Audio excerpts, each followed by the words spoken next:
Hi YouTube! In this video I want to show you a real battery monster phone. This phone is called the Elephone P5000 and I got it from efox.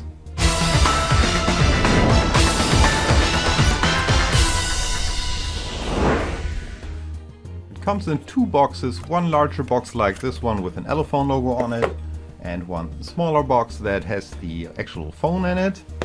It comes with a huge wall charger, and I don't know if you can see this. This is a 2 amps wall charger. Unfortunately, this plug does not fit into any of my sockets, so I had to use one of my plug adapters. It comes with a USB data and charging cable. They also include a tiny USB on the go dongle. It comes with a screen protector, and last but not least, it also comes with a quick start guide. This phone has a 5-inch capacitive 5-point multi-touch screen with a 1920 by 1080 Full HD pixel resolution. It is an IPS display, it looks like a one glass solution and I have no idea if it has a Gorilla Glass or not.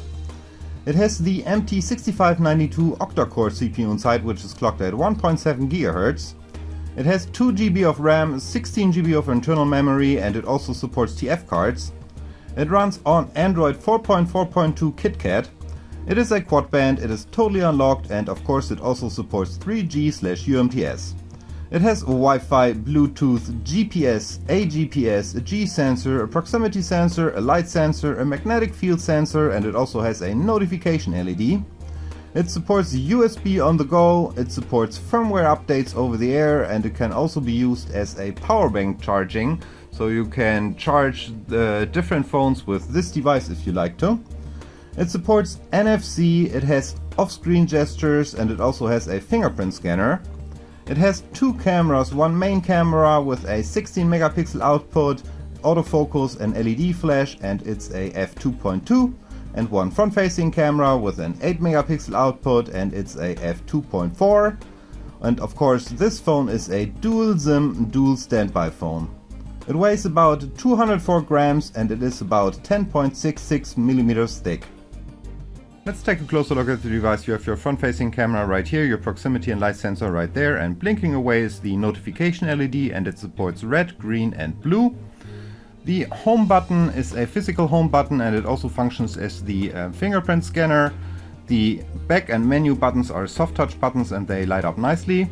On the bottom it looks like it has stereo speakers, but actually this is just a mono speaker and a hidden microphone somewhere. We have nothing on the left.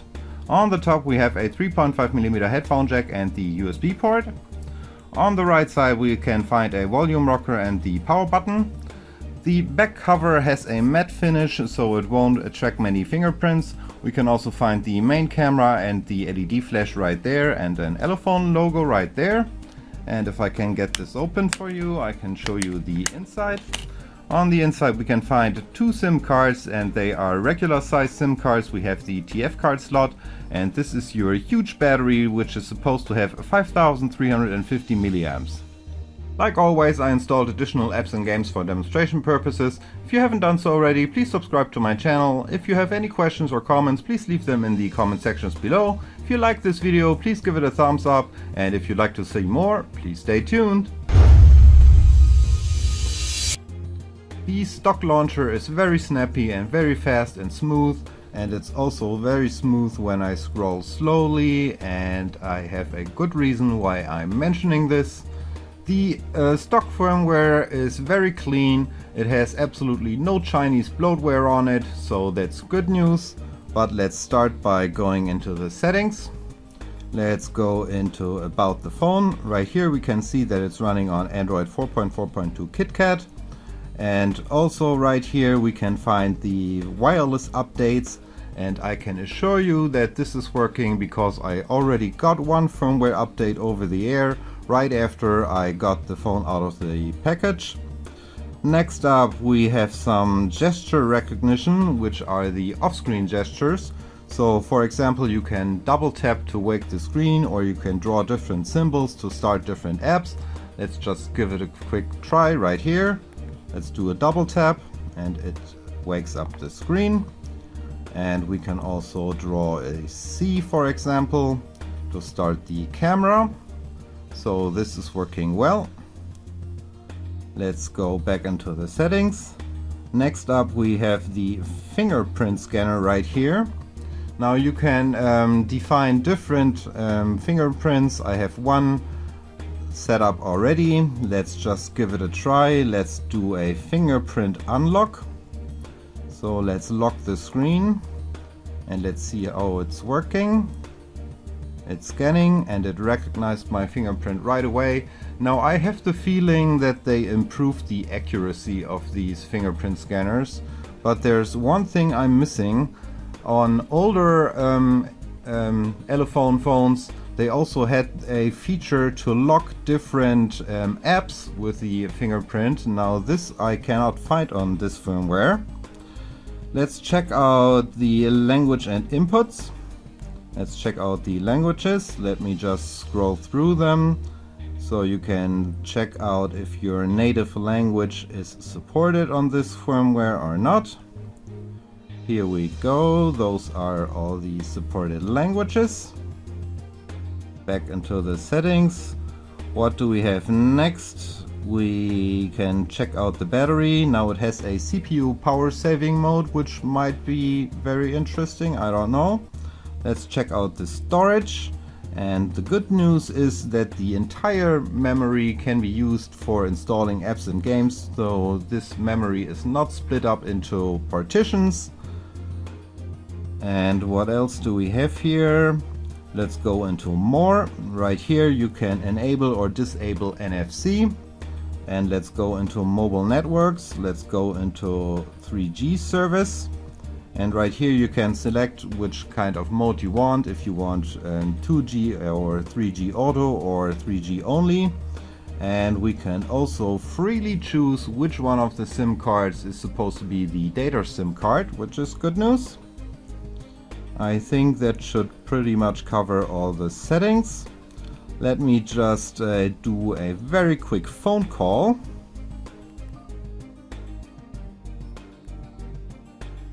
Sorry, wrong number.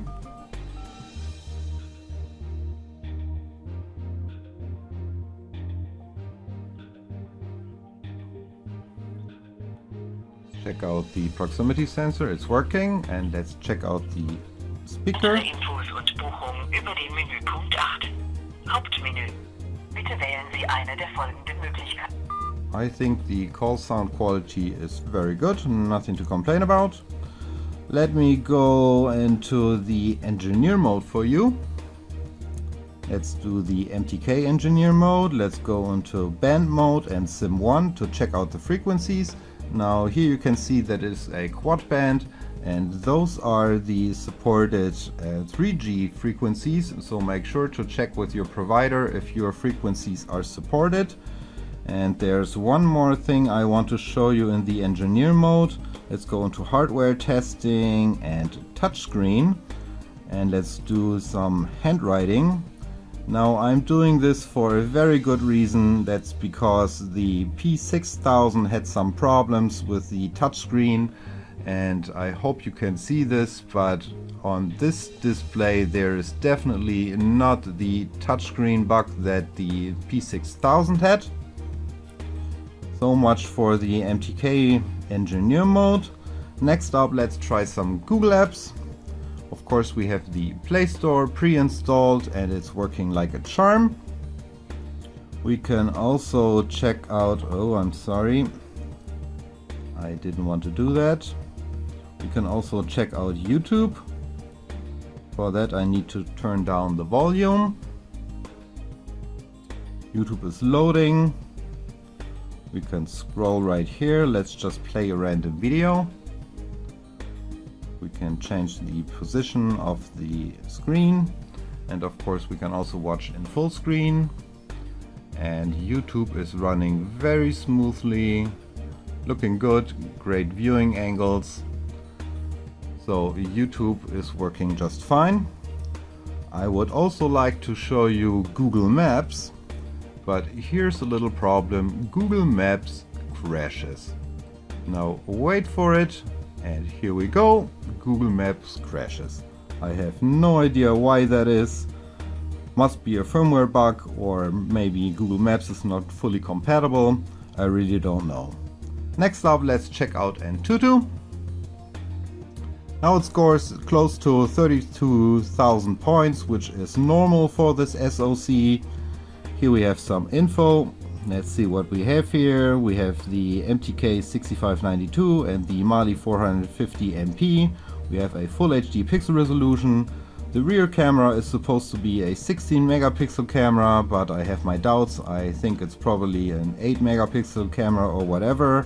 We can see that it has 2 GB of RAM. We have the CPU here again. It has 8 cores clocked at 1.7 GHz. We have the display right here. We can test the multi-touch, and you can see it is a 5-point multi-touch. And let's scroll all the way down to check out the sensors. Now here are all the supported sensors, but I'm also gonna test those sensors, of course. So we can start with a compass app right here. No, I don't want to calibrate right now. And it's getting readings, but I have really no idea how accurate the compass really is. But it seems to be just working fine. Let's test out the Android sensor box. And no, we don't want that. Let's test the G sensor, also known as the accelerometer, and it's working fine. Let's test out the light sensor. And as you can see, the light sensor is also working great. Next up we have the orientation sensor. Also working fine. I already tested the proximity sensor, but we can test it again. Here we go, proximity sensor. Unfortunately, no gyroscope sensor. We can test the sound sensor, so we have a microphone right here, but this phone does not have a secondary microphone. And again, we can test the magnetic field sensor. It is getting readings, so the sensor is definitely there. What's next? Let's test CPU Z. Here we can see again that it has 8 cores clocked at 1.6.6 GHz. We have some system information right here. Basically everything I already told you. And again we have the sensors right here. What can we test next? Let me just start Nina Mark II. Now I'm not gonna run a benchmark, I already ran it. It scored at 57.3 frames per second, which is normal, I guess, for this SoC. And let me do one more benchmark. Let me kill some apps right here and do a Quadron standard benchmark. And of course this is boring, so I'm just gonna run it and do a quick jump cut. Almost done. And the score is 16,670 points, which I'm surprised is very high. Okay, what else can we test here? Let's test the Wi-Fi signal strength, and let's compare it to my Mi 4. And you'll be surprised, the Wi-Fi signal strength is very good, so I'm very pleased about the Wi-Fi signal strength. What's next? Let's go into the gallery. Let's test a video. Now, where are my videos? They're still loading the thumbnails. I'm sorry about that. Let's test a 1080p video. It is recorded in a MKV format, and a 1080p video is running smoothly and the viewing angles are really good. So 1080p is no problem. I tested a 4K video, but at least on the standard player a 4K video playback is not supported. Let's go back into the gallery. Where do we have some pictures? Let's check out some wallpapers. Let me just load my standard wallpaper right here, and the colors and contrast are really good. Let's just flick through some pictures. It's also very fast, so this looks good. Let's test out the browser. Let me go into my bookmarks and let me load the BBC homepage. It's loading fast. Scrolling, zooming, rotation, absolutely no problem at all. But let's be fair here and let's load the desktop side to see how this phone can handle larger websites. And again, it's loading very fast, very smooth. So browsing is a real pleasure on this phone, but I guess that's not really a surprise. What else can I show you? Let's try the Adobe Reader. Let's load my standard PDF down below.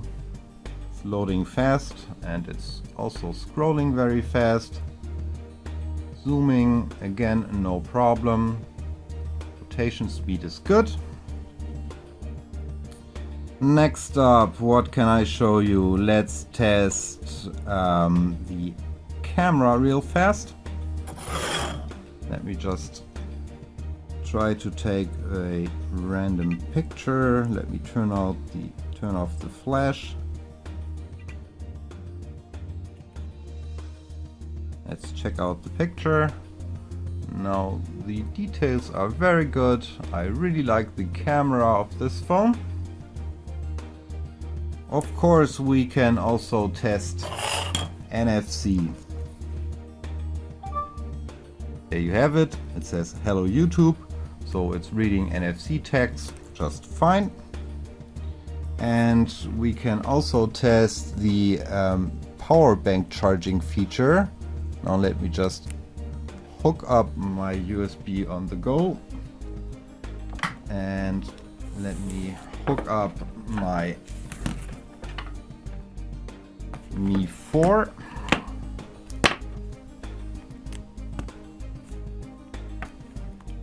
And let's check it out. And as you can see, it is charging my Mi 4. And since we have the USB on the go connected, we can also test out if it recognizes different USB devices. Now this is my USB thumb drive and it's mounted already. There you can see this is the external USB storage and it's working just fine. Let me load a random picture. Let's open it in the gallery just once. Here we have it. USB on the go is working like a charm. Now, okay, let's test out the music player. Let's see what kind of songs we have here. Let me turn up the volume.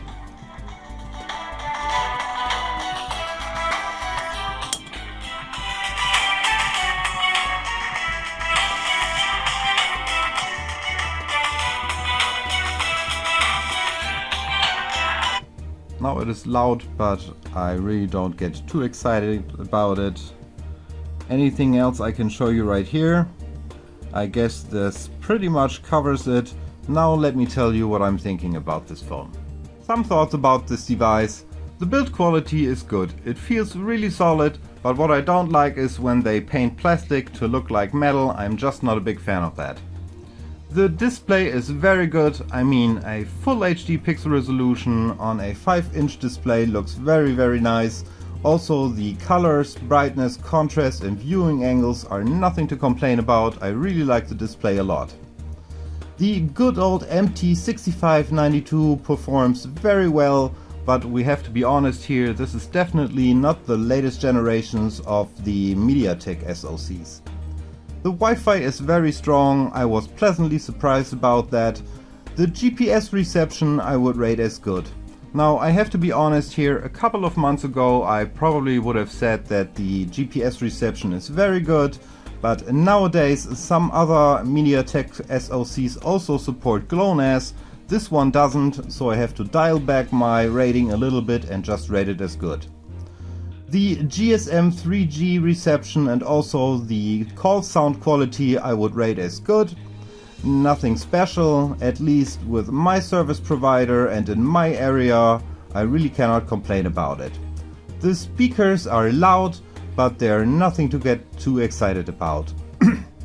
I also like the fact that this phone supports NFC and has a fingerprint scanner, and one of the biggest highlights of course is the huge battery. Now I really don't know if the promised milliamps are real or not, but I can definitely tell you that this phone has a huge battery and it holds the charge very nicely. The main camera takes good pictures, but of course this is in the eye of the beholder, so please check out some sample pictures on my blog and judge the picture quality for yourself. The LED flash is good. It is not the best I've seen so far, but also definitely not the worst one. I really cannot complain about the LED flash, but it's also nothing special. Bottom line, I think this is a very solid phone with lots of features, but is it really worth the money? Now that is something you need to decide for yourself. Last but not least, let me try to show you the viewing angles of this device, do a little gaming. Thank you so much for watching, and I hope to see you next time.